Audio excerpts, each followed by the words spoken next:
Alléluia. Nous rendons toute la gloire à Jésus-Christ de Nazareth, celui-là qui était, qui est et qui vient. Celui-là qui bénit, personne ne peut maudire.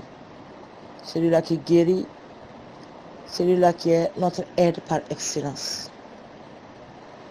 Lisons Genèse 12, 2. Il est écrit: L'Éternel dit à Abraham, Genèse 12, 2.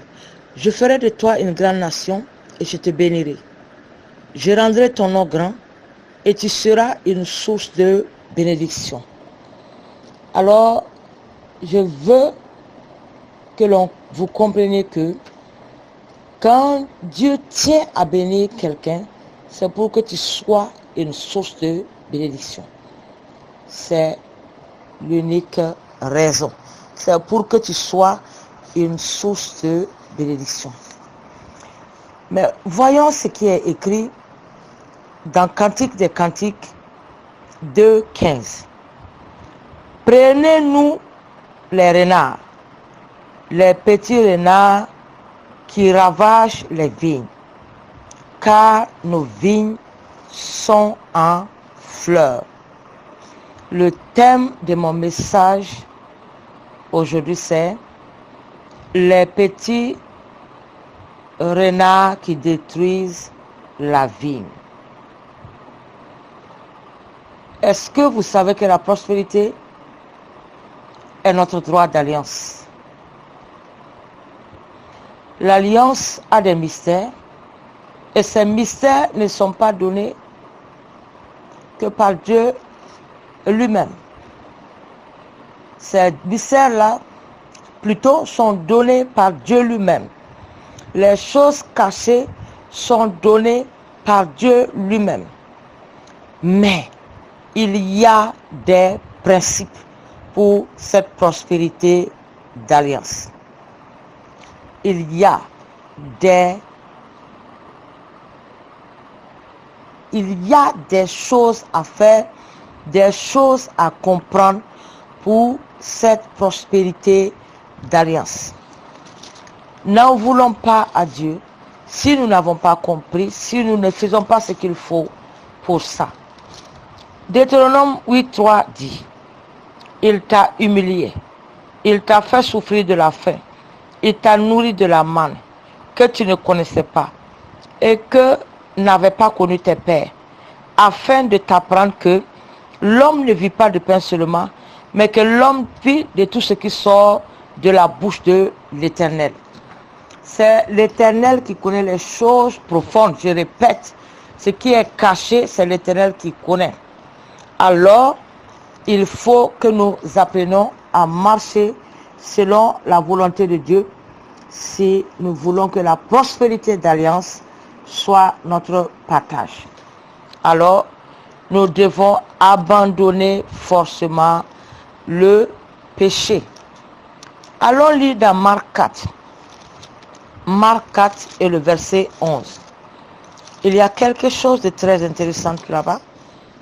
Le livre de Marc 4 et le verset 11. Il est écrit là-bas. Il leur dit: c'est à vous qu'a été donné le mystère du royaume de Dieu, mais pour ceux qui sont dehors, tout se passe en parabole. C'est à nous que nous a été donné le mystère du royaume. Mais aux gens de dehors, les choses se font en parabole. Donc, si on veut être des gérants des biens de l'Éternel, il faut que nous cherchions à connaître profondément. Il faut le sacrifice. Il faut fuir le péché. On ne peut pas rentrer dans le secret de Dieu si le péché est devenu notre style de vie. Tu ne rentreras pas dans le secret de Dieu si tu es loin de la sanctification. Tu n'auras pas accès au secret de Dieu, en particulier la prospérité. Car le secret de Dieu, c'est pour ceux qui le craignent, comme le dit le psaume 25:14, qui dit que l'amitié de Dieu est pour ceux qui le craignent, et son alliance leur donne instruction. Il y a deux catégories de gens dehors. On dit que les gens de dehors, les choses se passent en parabole. il y a deux catégories de personnes qui sont dehors. 1 Corinthiens 2, 14. L'homme animal, c'est-à-dire les non-croyants. De toute façon, rien ne retiendra leur attention dans l'évangile, dans ce qui comprend de ce qui est de la croix. La croix est une folie pour eux. La deuxième catégorie de personnes qu'on appelle les gens du dehors, ce sont ceux qui sont frappés d'aveuglement mental et spirituel, nés de nouveau, mais lisons Apocalypse 22, 15. Ils sont nés de nouveau, mais ils sont en train de vivre un style de vie que Dieu ne peut pas cautionner. Dehors les chiens, Apocalypse 22, 15. Les enchanteurs, les impudiques, les meurtriers, les idolâtres et quiconque aime et pratique le mensonge. Je disais à quelqu'un ce soir, si tu pratiques le mensonge et tu veux vraiment rentrer dans la grâce de Dieu, sois prêt à même perdre tout ce que le mensonge t'a donné et ainsi de suite.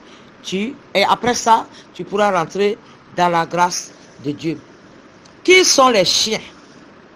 Dans 2 Pierre 2, 22, 2, 20 à 22, 2 Pierre 2, 20 à 22, les chiens sont ce qu'on appelle les impudiques. 2 Pierre 2, le verset 20 à 22. En effet, si après s'être retirés des souillures du monde, par la connaissance du Seigneur et Sauveur Jésus-Christ, ils s'y engagent de nouveau et sont vaincus, leur dernière condition est pire que la première. Car mieux valait pour eux n'avoir pas connu la voie de la justice que de se détourner après l'avoir connu du saint commandement qui leur avait été donné. Il leur est arrivé ce qui dit un proverbe.